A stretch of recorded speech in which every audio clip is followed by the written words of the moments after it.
Courtney, got a riddle. I have a riddle for you. All right, let's hear it. If a cowboy rides into town on Friday and 3 days later leaves on Friday, how does he do it? Horse's name is Friday. Oh, you knew that one? Yeah. Listen, I don't know very many riddles, but that one I did know. Okay. What do you call a happy cowboy? I don't know. A jolly rancher. Get it? Like the hard candy. Yeah, I get it. Because they're called Jolly Ranchers. But a happy cowboy is also called a Jolly Rancher.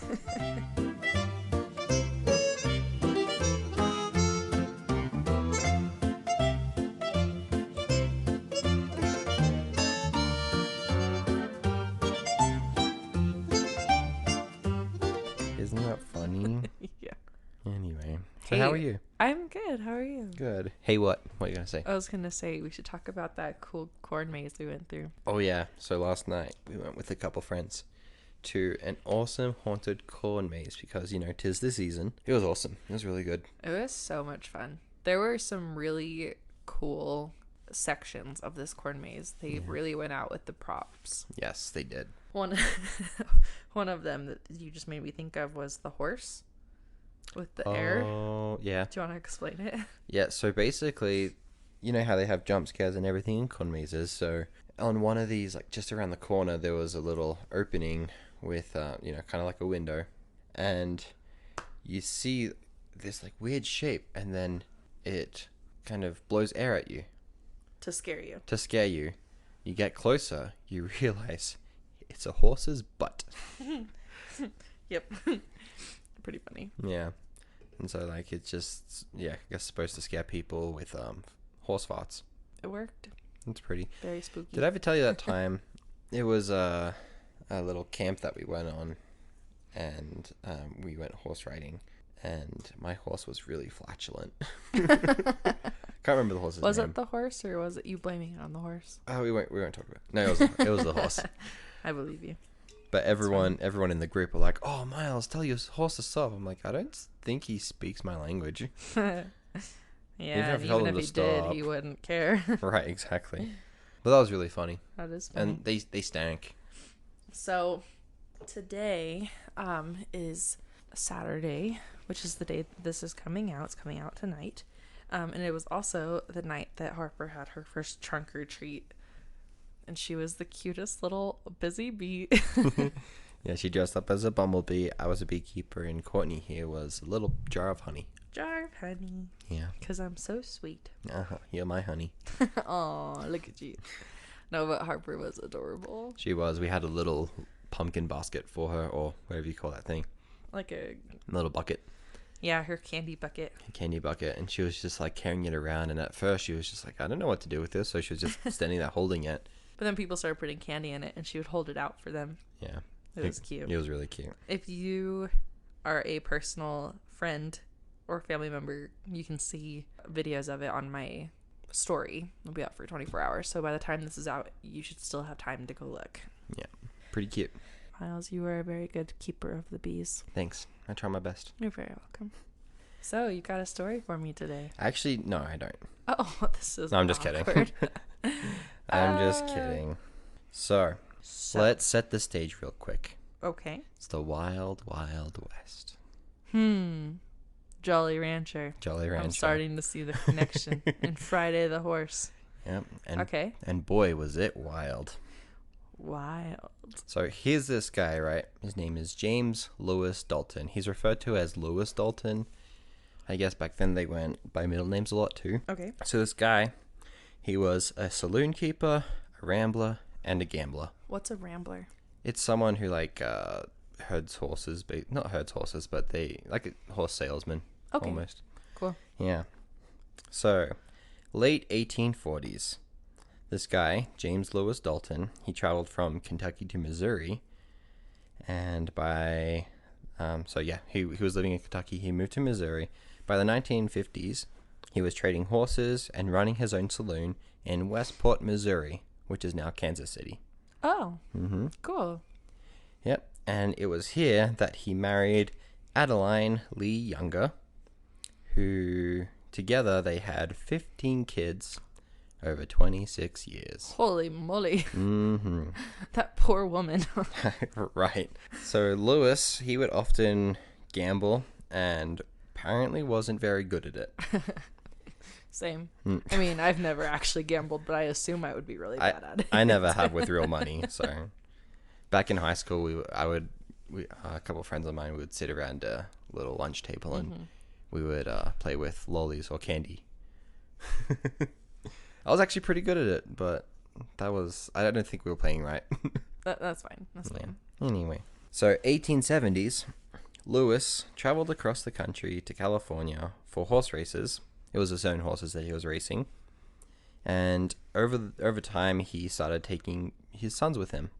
He had a lot of sons. So some of the out of 15 kids, I'm sure some of them are sons. Right. So over the years, a few years passed by, and he's starting to bring all these kids across, and some of the sons were offered jobs as mule skinners in Visalia, California. And two of the older brothers, they followed them out to California, and these two brothers' names were Cole and Grattan, who was referred to as Grat. Cole and Grat. Cole and Grat. Now, Grat quickly became reputed for his gambling and his habit of getting into bar fights. Okay. And at the same time as well, while he was getting into fights, there was another brother, Frank. He got a job in Indian Territory as a deputy marshal, and he was based at Fort Smith, Arkansas. Okay. And he took the job. He took the job that he was offered, just because it was closer to where he was from, closer to home. Gotcha. Now there's another brother. His name is Bill. Okay. Yep. Now he joined up with the brothers that were in California. He married and started a family there, and he leased a ranch in San Luis Obispo County, and he became a Democratic Central Committee chairman. That's not really relevant to the story, just kind of setting the stage for his career. Yeah. So Lewis, he eventually, due to his gambling habits and everything, he eventually was resorted to putting his house in Belton, Missouri, in the gambling pot, and he lost it. Oh. Yeah. So Adeline, she later acquired a little bit of land, and there were different stories that I found. Most of them said that the father just died. One of the sources that I was reading from said that he abandoned the family. Oh. So we're just gonna go with the him dying. Yeah. Yeah. Anyway. Better than a man die than abandon his family. Right. So 1887, this the brother Frank, who was the deputy in the Indian Territory, he had a fellow deputy with whom he crossed an adjacent to the town they were in, a river that was adjacent to the town, to arrest some bootleggers. Okay. So as they approached the bootlegger camp, the bootleggers began to shoot at them. And Frank, he was able to shoot and kill a couple of them, but his gun eventually jammed, and he was unable to defend himself and got shot and killed. Aw. Yeah, so sad day for Frank. Now, last day for Frank. Right. Now, Grat, the troublemaker, upon hearing about his brother Frank's death... Does he avenge him? No. Ah, dang it. I thought it was going to be like some heroic... No. Instead of avenging, he went there to replace him. Oh. as the deputy. He's so like, well, position open. Yeah. Yep. I'm sure that's way different than what I thought this was going. I'm sure that there was a lot more grieving involved. Oh, I'm sure. For 2 seconds. Right. But it's like, hey, like you said, job opened up. I'll take it. Jobs were pretty hard to find back then. That's so funny. Yeah. Did he get the job? He did. Nice. And he brought with him his younger brother Bob as a posse member. Okay. Yeah, a little posse. Now, notably, the area around Indian Territory was pretty dangerous, and additionally, the pay around those territories was not great. Gotcha. So basically, to put it into perspective, deputies' pay was performance-based. So they were paid 10 cents per mile on official business, which would be equal to $3.12 today per mile. Wow, okay. And granted, they're on horse. This isn't driving or walking, whichever. So, not a lot. And it was $2.50 or $78.11 today for reading warrants or bringing in prisoners. Huh. So, not great pay. That's interesting, though, because that would motivate you to bring in prisoners. Yeah. So you get paid. Which kind of played a huge part. The story doesn't go into it too much, but that played a part in why a lot of the deputies back then were pretty corrupt. Yeah, I was gonna say that doesn't sound like a very honest system, or at least it could very easily slip into a dishonest system. Yes, like they would arrest people just for standing or looking at them funny. Yeah. Anyway, along comes August 1888. This guy named Charlie Montgomery, he masqueraded allegedly as a marshal, giving false leads, etc. At the time, Grat was nowhere to be found. So Grat had a very strong reputation of going off, getting drunk, gambling, that kind of thing. Yeah. So Grat at the time, he wasn't anywhere to be found. So Bob, his younger brother, the posse member, took action instead. So he cornered Montgomery, this guy who was posing as a marshal, and he went with his posse, and Montgomery and his company started shooting at them. Oh no. Now Bob, he was pretty sneaky. He snuck around the back to flank this guy. And Monty shot at Bob. He missed, and Bob killed Monty right there. He kind of dodged and then shot him. Wow. Poor Charlie. However, no warrant was issued for this guy, Charlie Montgomery's arrest. I have him written down as Monty, so I'm going to refer to him as Monty. Okay. And Bob was not a deputy, so he didn't really have much authority over for arresting or taking that kind of action. So this was just kind of like an illegal shootout. So basically, what this meant for Bob basically was that he committed murder. He was charged with murder. Makes sense. Wouldn't it be manslaughter though? No, because it was intentional. Oh, I He guess intentionally that makes went out to sense. go kill him, and But it wasn't I guess it was premeditated. Wasn't it?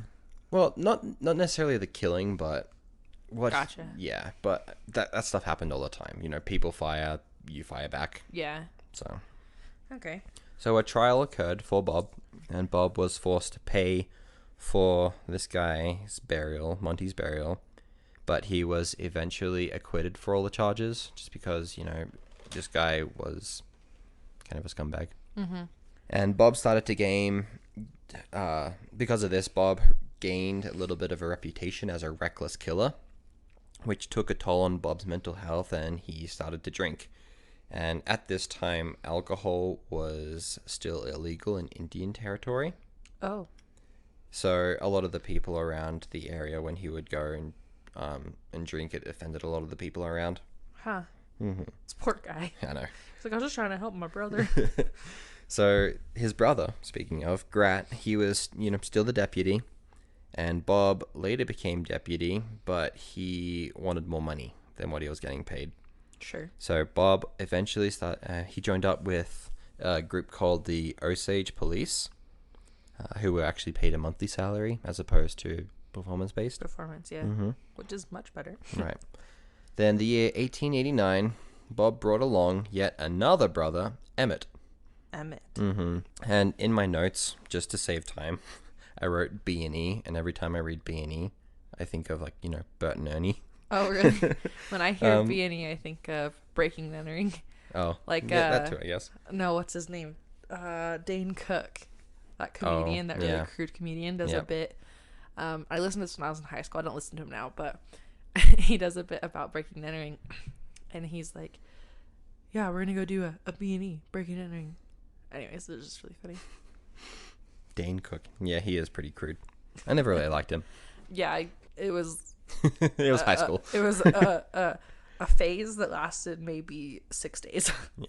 So Bob and Emmett, they had a pretty interesting relationship. Emmett, he was only 2 years younger than Bob, and he looked up to Bob a lot, and both of them were really good friends. Now the three brothers, so we have Grat, Bob, and Emmett. They started getting tired of the low pay that they received. So what did they do? They complained. Oh, okay. And what happened when they complained? They got fired. They got fired. Whoa. And what do they do after getting fired? They murder. Just Well, kidding. no. This is a fun story. Oh, okay. So the marshal at the time, after dismissing them, after firing them, he forgot to take Bob's badge and his commission. Mm-hmm. So what did they do? They started Pretending to be marshals? Basically. Oh, jeez. Yeah, what they did, they stopped wagons along the way. And the wagons looked a little bit suspicious. And so, they would stop them, and quite often they would find illegal stashes of liquor. So they would, quote unquote, confiscate them. Oh, jeez. And find the wagons for this illegal liquor And then transportation. just keep it all for themselves? Yep, basically. And mind you, like, they didn't have any commission despite his commission not being taken away. He was still fired. So Yeah, for sure. anyway, eventually a new deputy rolls in, and Bob brings his brothers to apply for open jobs. Okay. And his older brother Grat, he was given a job, but Bob and Emmett were still too young in the eyes of the new marshal. So instead they were hired as possemen. Huh. Mm-hmm. So Very back to nice. being possemen. And possemen were paid a lot less than deputies were. Makes So sense, yeah. is Like a demotion, kind of. Yeah, almost. So they accepted, but all three of them still continued these shenanigans that they were getting up to, like stopping the wagons and such. Yeah, sounds like a good gig. Right. Now, wintertime, 1890, the Daltons started losing their reputation after a scandal involving Bob, 2 bootleggers, and a Christmas party, and lots of whiskey. Oh, okay. Mm-hmm. Sure. And a warrant was sent out for their arrest, but they had a friend on the inside, and this friend on the inside advised them to hide, and they hid for 3 months. So after they emerged from hiding, after the 3 months were up, Emmett was discharged, and Bob was jailed, and his bail money was $1,000, which his friend on the inside paid immediately. Do you know what that would have been for today? Mm-hmm.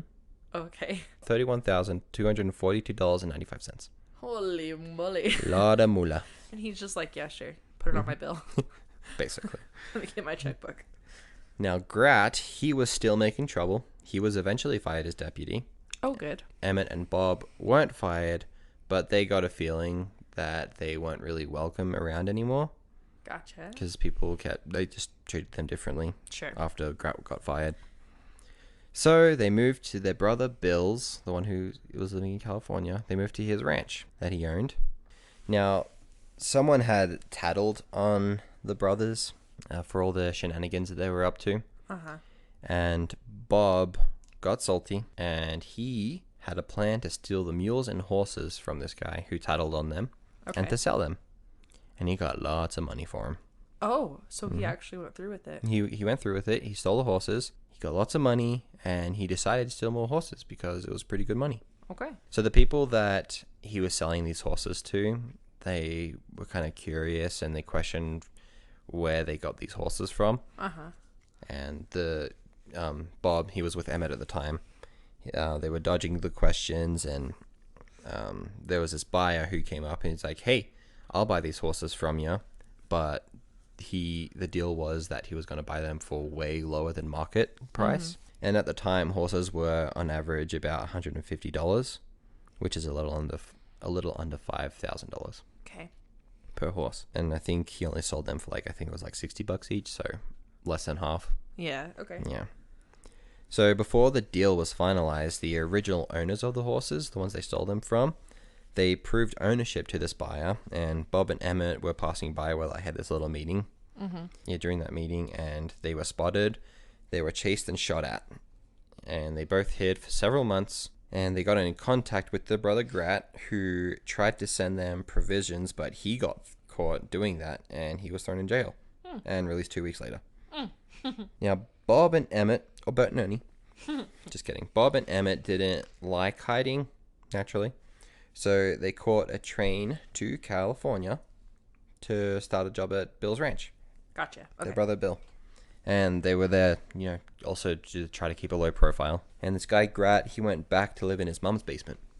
That's what I have written down, but he just wanted to go live with his mum. Gotcha. They lived in the Oklahoma region. So Adeline, they had nephews that were also outlaws. They were known as the Younger Brothers. Mm-hmm. Their mother was kind of worried that her sons were heading down a similar path to her nephews. So she... It sounds like they were already there. Yeah, kind of. So she encouraged Grat to follow and look after Bob and Emmett, which he did. So they were all at Bill's little ranch. That at just this time. seems like a bad combination. Like, they just shouldn't be around each other because they bring out the worst in each other. Yeah. Does it get worse? Yeah. Okay. So Grat stopped by another brother's house on the way before he went to Bob and Emmett. And this brother's name was Lit. Lit? Mm-hmm. L-I-T. Lit. It's short for something. I didn't write it down, but it's short for something. Grat, Lit, Bob, Bill, Emmett. Yep. And then the one that died, Frank. Frank. Mm-hmm. And a couple brothers also make an appearance, but we'll get to them as well. Okay. So while Grat was visiting his brother Lit, they discussed the younger two brothers who they actually visited Lit on their way to Bill's ranch. Mm-hmm. And sorry, I was going to say Bert Bert and and Ernie again. Bob and Emmett, they started to brag to Lit about, the horse robberies and everything like that. And basically just all the bad stuff they did. And Lit went on to lecture them about it. Oh, good. Someone has to. Yeah, this guy Lit, he has a very kind of holier than thou vibe. I get it, like, it's frustrating. This guy Lit, he has a pretty good career. Uh-huh. He's fine. He works for this guy who owns a lot of horses, a lot of land and everything. Yeah. So he's pretty set up for life. But he just, whenever he hears about his brothers and everything that he does, I mean, we'll get to it because he comes up again in the story. But anyway, Lit liked to lecture them, but their brother Bill, who was also older, he had a different approach, and that was to kind of play along, let it play out.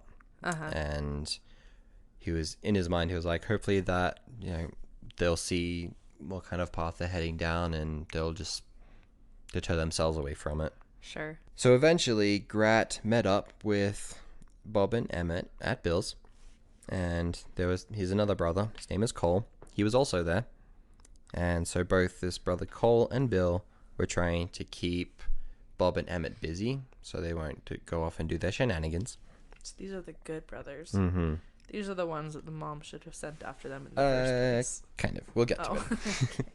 So on the boys' downtime, they would go into the nearby town, which was San Miguel, to gamble. And they would go to saloons, get into bar fights, and basically do that from town to town. And Bill, he wasn't making enough money to pay them all. So he gave 2 horses to them instead. And Bob, after receiving and not necessarily getting fired, but his brother telling him he can't pay him, he had an idea. Okay. And this idea was to rob a train. Oh, no. Mm-hmm. Wait, whose idea was this? Bob. Okay, that makes sense. Yep. That checks out. Yeah, so the idea that he has was to rob a train. And he, in his mind, this would hopefully give him enough money so he and Emmett could move to South America. Oh. Now, Emmett was initially against it, but he was kind of a pushover. So he just went along with it because, like I said before, he looked up to Bob and everything. So Right. he's like, okay, I guess we'll do it. Bill eventually found them jobs at another ranch. He gave them a horse and 3 saddles to move to this new ranch. But Bill was smart and knew his brothers were up to something. Okay. All along the way. And they went on their journey to this other ranch. So the brothers 3. So we have Bob, Emmett, and Grat. So they did indeed start leaning toward different intentions Okay. than working on the ranch that Bill had got them jobs at. Sure. Yeah. So Bob and Grat, they left Emmett behind in a nearby town. They rode back to their brother Lit, who at the time was working nearby at another ranch nearby. Okay. Now Grat approached Lit's lodgings alone, and Bob went back to Emmett, and so Grat approached Lit on foot. He tried to convince Lit to let him borrow a horse because he said that his horse suffered an injury and wasn't fit for riding anymore. So he asked Lit for a horse. Lit refused, and he went back with Grat to the younger brothers to lecture them once again. Good. Yeah. After this, the boys started following the Southern Pacific Pay Car, which was a train that carried money for the railroad employees to pay Okay. them. And the train always had gamblers and prostitutes that were trying to get some money from the newly paid employees. And in their time following the train, they gave out fake names at the saloons that they would hang out. And they kind of kept a distance from one each other to not rouse suspicion. Sure. I mean, they're not the brightest bunch, but that's a pretty smart move. Right. They were, yeah, they're dumb for sure, but they were dumb in a smart way. Like, they make bad decisions, and that's what makes them that's dumb. the dumb part. Yeah. But they were smart about doing it. Yeah. The day comes, day of the robbery. Okay.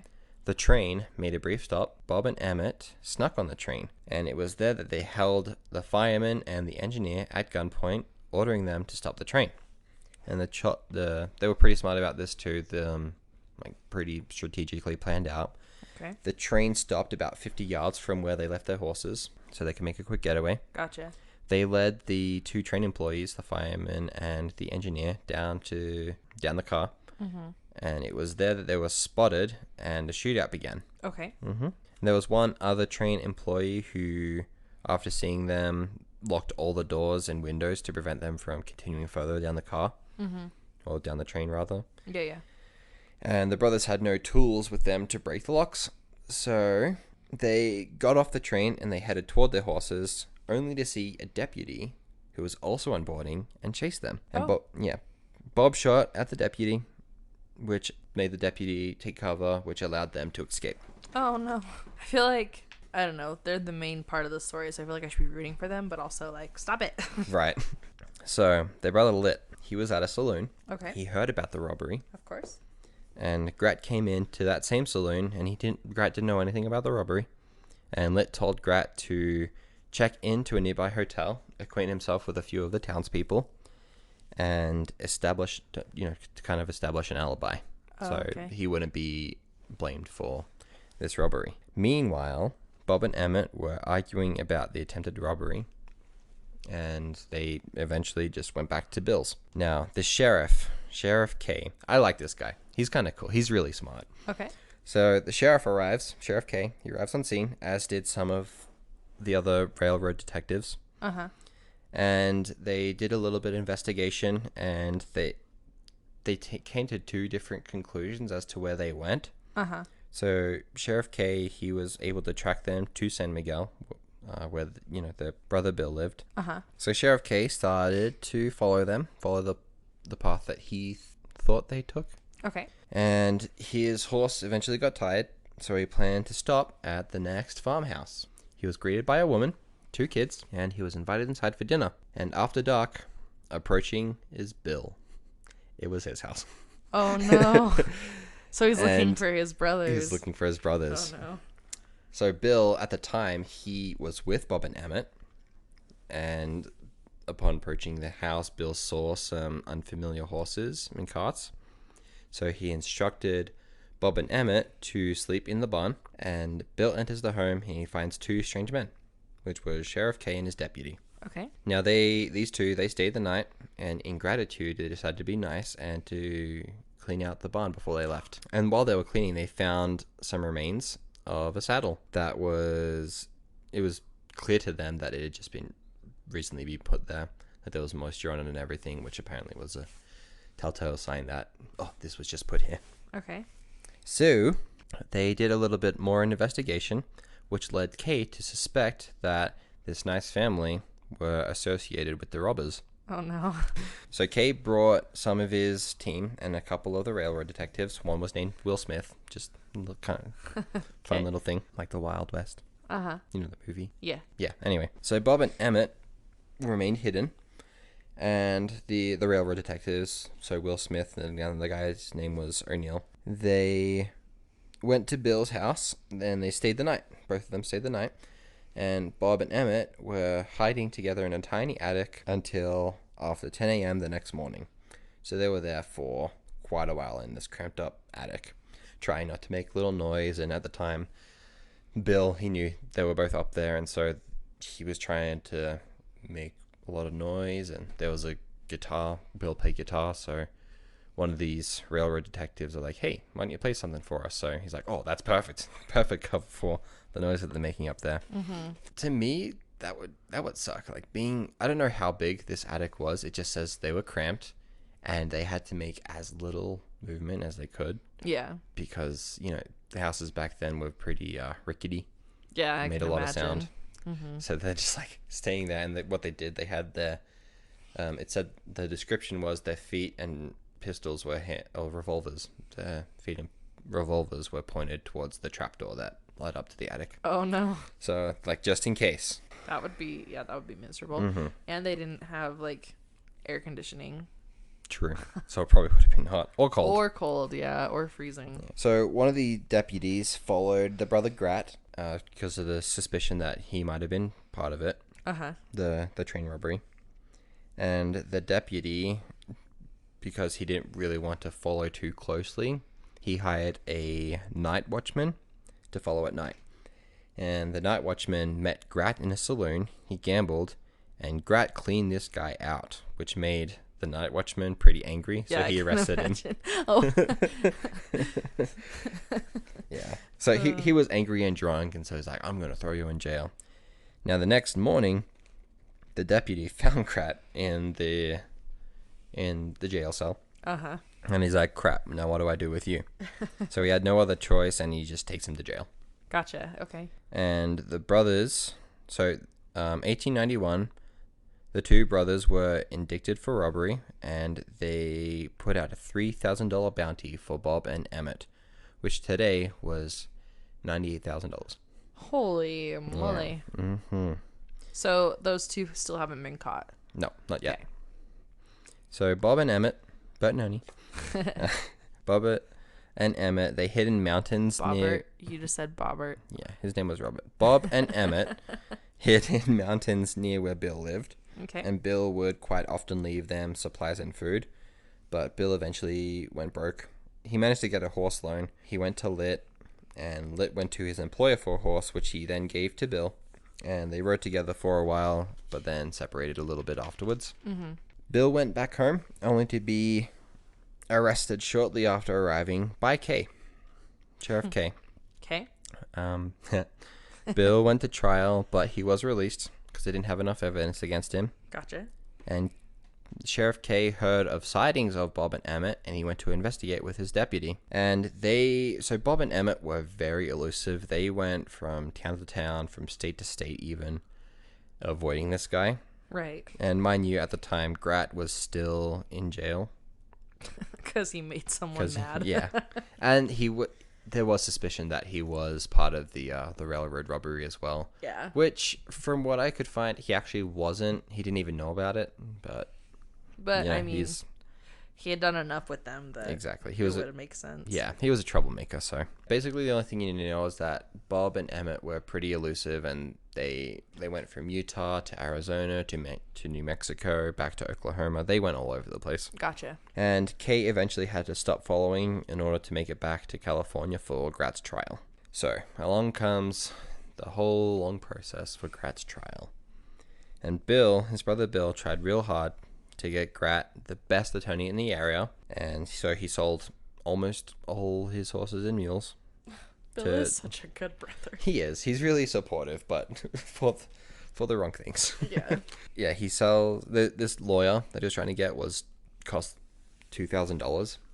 I didn't get the price on that, but it's a lot of money. Yeah, a lot. Mm-hmm. Especially if the $3,000 bounty was close to $98,000 in today's money. Mm-hmm. You can imagine. So do the math. So Bill didn't know that this guy was also an attorney for the railroad. Oh no. Oh no. Yeah. Isn't that a conflict of interest? Yeah, it is. I don't know if that existed back then, though. Jeez. Anyway, so the whole family came down for the trial, minus Bob and Emmett. Sure. And the trial went on for 3 weeks. 3 weeks. Which was a very unfair trial because the railroad was very powerful. Sure. And very rich, so they had a lot of pull in the governmental system. Yeah.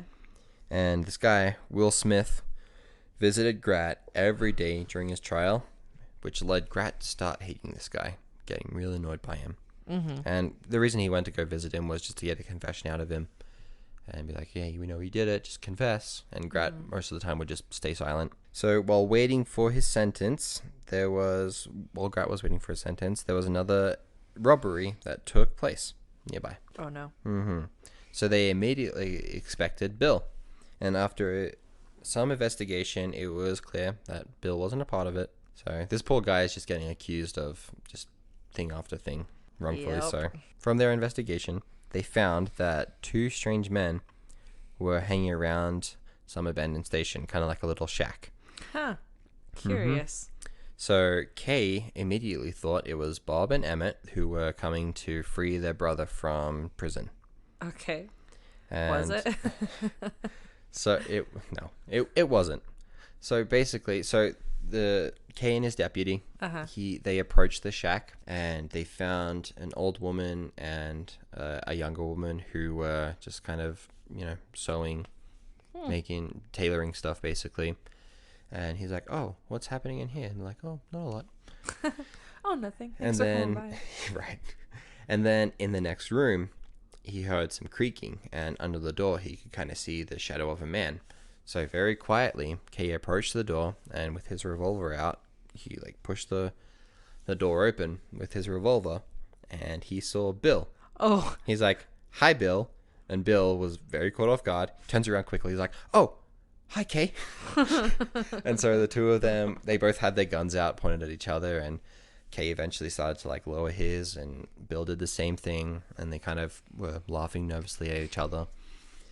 And Kay was, suspicious of Bill, so he was looking around and kind of questioning Bill, like, "Hey, are your brothers here? Tell me if they are, please. You can get it off pretty easy if you just let them up." He's like, "No, they're not around."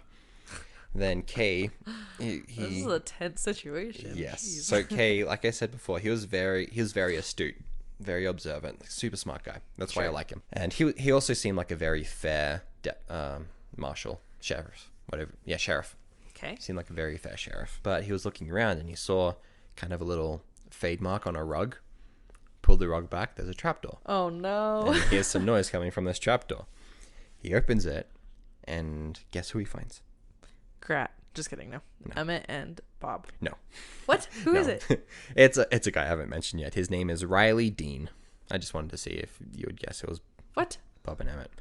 A guy named Riley Dean, who I don't know what his whole tie-in. I guess he was a friend of this family because he comes back later. What a random person to be hiding in a trapdoor. Right. Yeah. So they both got off and nothing happened with it.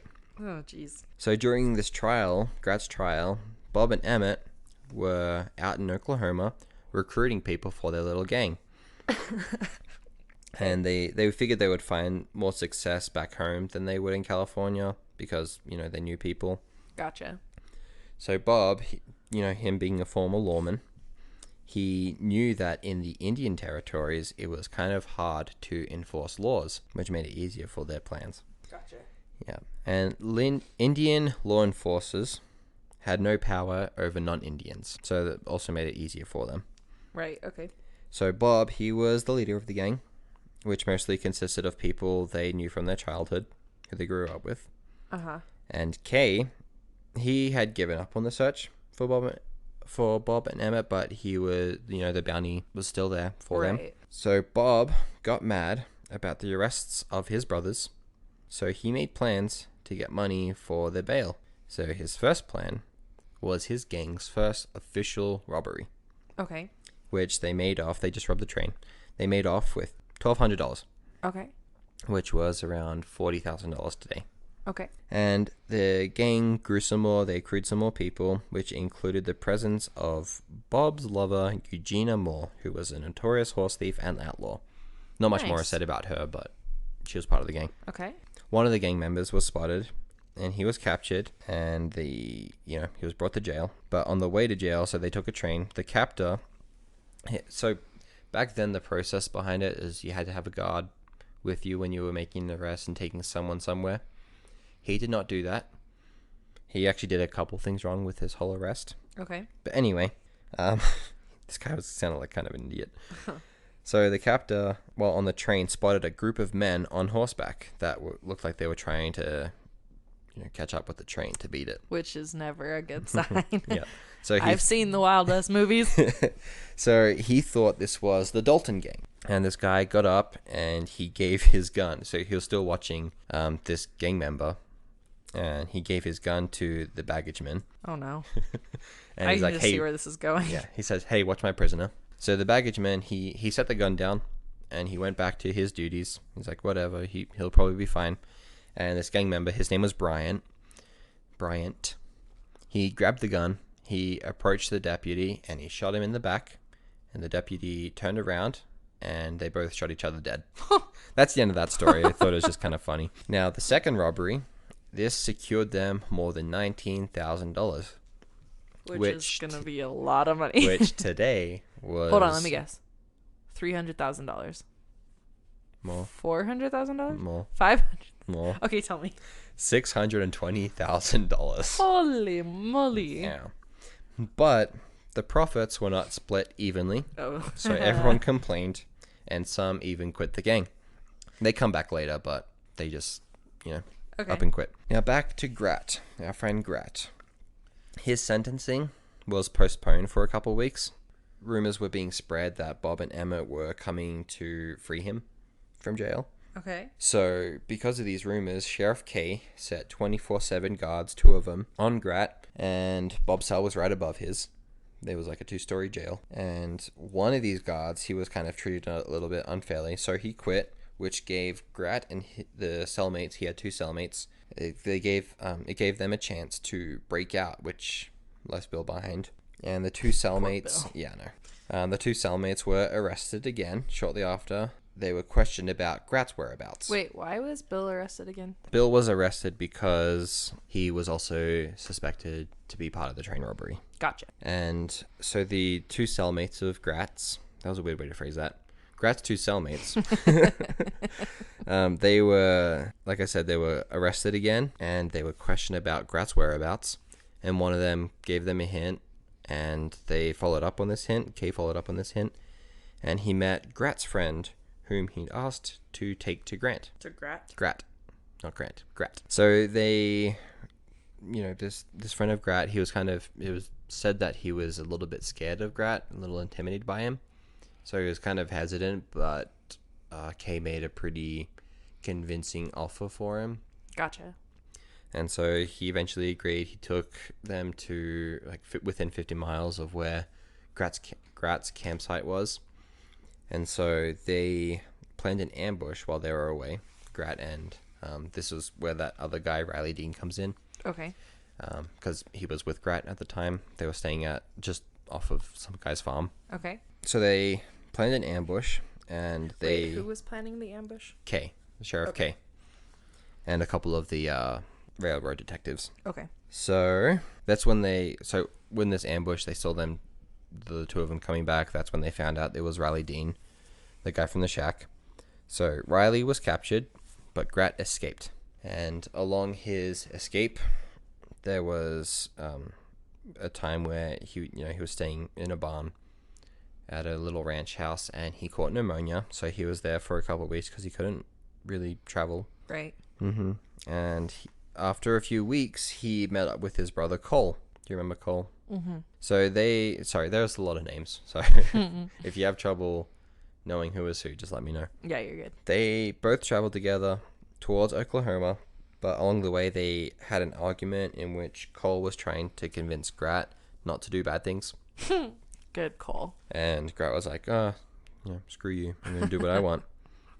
And so they separated. And Grat arrives in Oklahoma 107 days and 40 pounds less than he started. He arrives in Oklahoma. And after he arrived in Oklahoma, he soon joined Bob and Emmett and their gang. Now, meanwhile, Bill was acquitted. He sold his ranch, moved back to Oklahoma several months before Grat arrived. So Bill was already there by the time Grat arrived in Oklahoma. Okay. And Bill never officially joined the gang on their robberies, but he acted as their spy, informant, and advisor. Okay. So, the next planned heist was to rob a train to Santa Fe. But the lawmen had heard of their plans, and they created an ambush on the train for them. So the gang was kind of waiting by the railroad. They were waiting for the train. They knew its schedule. And the train passed, but Bob saw that the train was dark, which wasn't typical. So he was suspicious, and he said, you know what, let's not rob it. We'll rob the next one that comes by. So next train comes by, and they get away. They rob it, and they get away with $50,000, which in today's money, do you want to take a guess on this one? 1.4 million. Close. What is it? 1.6 million. Wow. But Myles, we're in the wrong industry. we said that last time. We said that about the pirates. Man, we just need to become criminals. Apparently. Just kidding. That is a joke. Don't For arrest me. the record, that was a joke for legal purposes. They had expenses and everything that they needed to pay for. So after everything that they had to pay for, their split was only about $1,800 each. Only. So they decided to rob another train. And on the next train, they made away with $18,000, which is almost $600,000. Gotcha. But Bob wanted more. Sure, yeah. He started planning a bank robbery. Oh, no. But not just one bank, 2 banks. Oh, wow. At the same time. Really? Interesting. So, again, notably, Emmett was against it. Emmett, just go home. Don't follow your brother anymore. Get a job. Meet a nice girl. Come on, man. Yeah. They, because of their little debacle, not debacle, but it caused a little bit of bitterness between the two of them. Sure. Because he argued, and he's like, we have friends in this town, because it was near where they used to live and everything. I have friends in this town, and they might be affected and or hurt by this process, but... Right. Anyway, he went along with it eventually.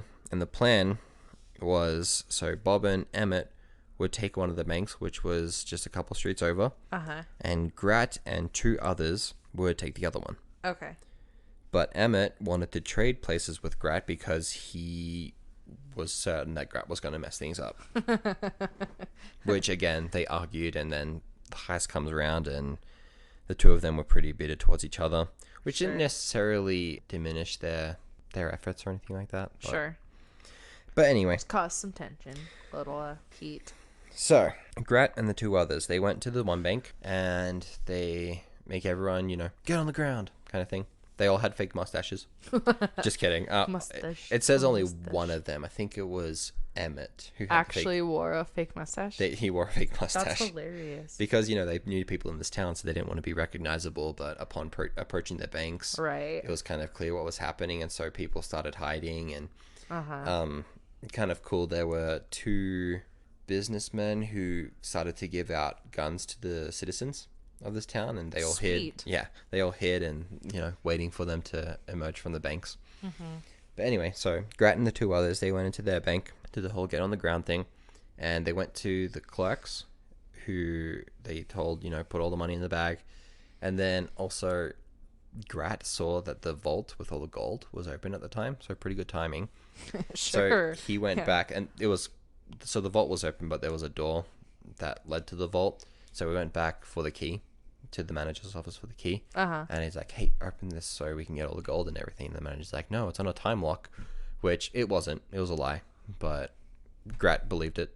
So he's like, okay, we'll wait 10 minutes because that's what time it was supposed to. So anyway, in the meantime, he gave the bag to the cashiers, and he said, put all the silver in here. And he only really eventually, from what I read, he only made off with I think it was $1,000. Okay. In silver, and a lot of cash as well. And meanwhile, Bob and Emmett were across the way, and they were a little bit more successful with what they got. They got a little bit more money than the others did. But they started when they came out the front, people started shooting at them, right? Yeah. Because of all the guns. Because they were an awesome town. Right. So they went out the back, and they were met by a deputy who was waiting for them, and they had reacted pretty quickly and shot him. And shot the deputy? Yeah. Oh. And killed him. There were a lot of deaths, and so they eventually got on their horses, and they started to head towards their horses and started to ride away. But Bob got shot. He died. Emmett was escaping, but after he escaped a little bit, he went back for Bob's Poor corpse. Bob. Oh, Were you that's gonna so say sad. something? Were you gonna say something? Well, I mean, part of me just isn't surprised. Right. I feel for Emmett. I do. Bob kind of turned into a little bit of a punk, though. Yeah, Bob was a little bit of a punk. Yeah. Also, real quick before we get into Emmett, I skipped over this part, but it's pretty cool. So Bob was kind of a sharpshooter. He was, killing people. I mean, this isn't cool, but he was killing people left and right. But one of the people that he shot was like 200 yards away, and he shot him in the head. Oh, wow. So, pretty good aim on Bob's part. Dang. Yeah. I mean, that poor guy, but... The guy that Bob shot in the head, he didn't die. Sorry, Oh. He didn't die. He was paralyzed, though, for the rest of his life. Oh. Yeah, so Bob died from getting hit in the head and the heart, which killed him instantly, I guess, at the same time. And then, so Emmett, at the time, he was unwounded, and he began running away, but then he turned around after he noticed Bob wasn't with him. Uh-huh. He went to attempt to lift Bob on his horse, but when he did, he got shot in the back with a buckshot, which wasn't it's not a lethal shot. It's like kind of all those little, little pellets. Pellets, that's the word, pellets. Bunch of little pellets that pretty painful. Yeah. But can incapacitate people pretty effectively. Sure. And Grat and the two people that were with him were also killed. Wait, so did Emmett die with the buckshot? No. Oh, okay.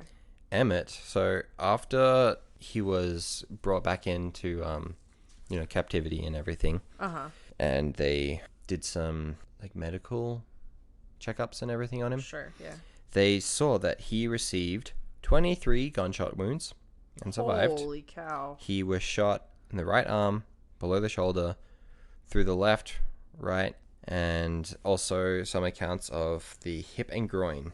Oof. And then he received 1823 buckshots in the back. So, ouch. So, Emmett was the only one who escaped with his life from this heist. Yeah. And he was sentenced to life in Kansas City Penitentiary, where he served 14 years and was pardoned after that. Wow. And then he moved to Hollywood. He became an author, actor, and a real estate agent. Nuh-uh. And died at the age of 66 in 1937. Holy cow.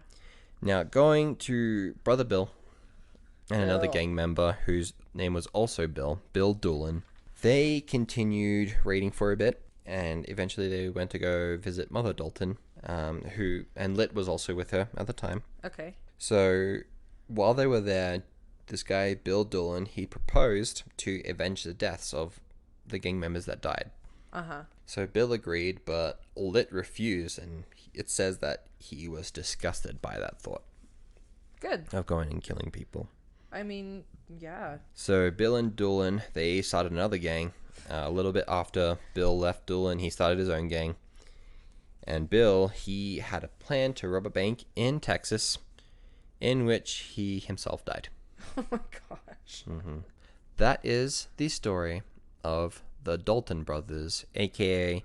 the Deadly Dalton Gang. Wow. Yeah. I am honestly the most shocked about Emmett's life. I know, right? Good for Emmett, though. He was kind of a pushover his whole life, and finally, after Bob died, it's sad, but it almost seemed like he was free.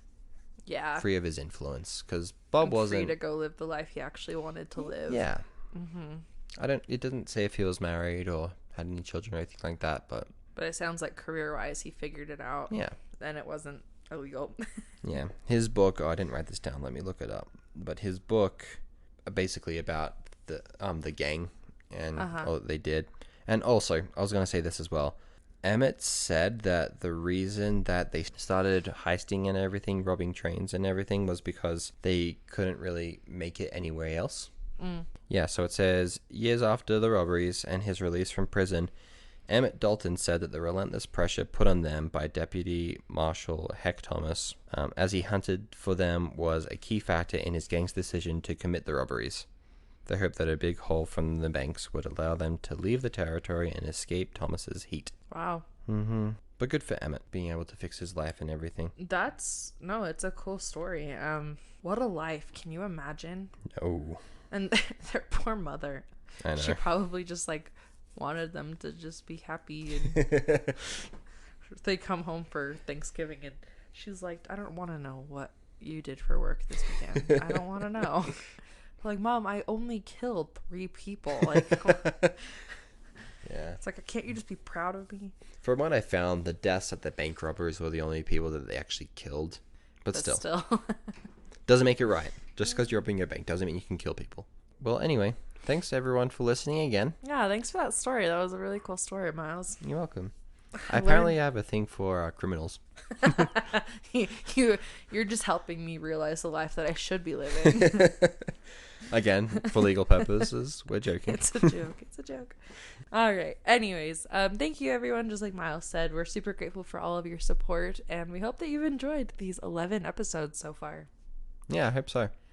Just a heads up, we are going to go down to 1 episode a week. That was originally the plan when we started this podcast. We just weren't sure when that was going to happen, but it's gotten to a point now where our lives are really busy, and I don't know, it's hard to catch up with 2 episodes per week. Mm-hmm. So it's time. We're going to go down to 1 a week, and that is going to be our schedule indefinitely. So listen for an episode every Saturday. So episode 12 will be next Saturday, which will be the first one in November. Additionally, we're also going to be doing our first listener story on the first of the month. And if you have your own kind of cool family stories, feel free to send them in. Our email again is famdamilypodcast@gmail.com. And just a little advice to end our show today. Never put your hand into a hole that you can't see into. But why?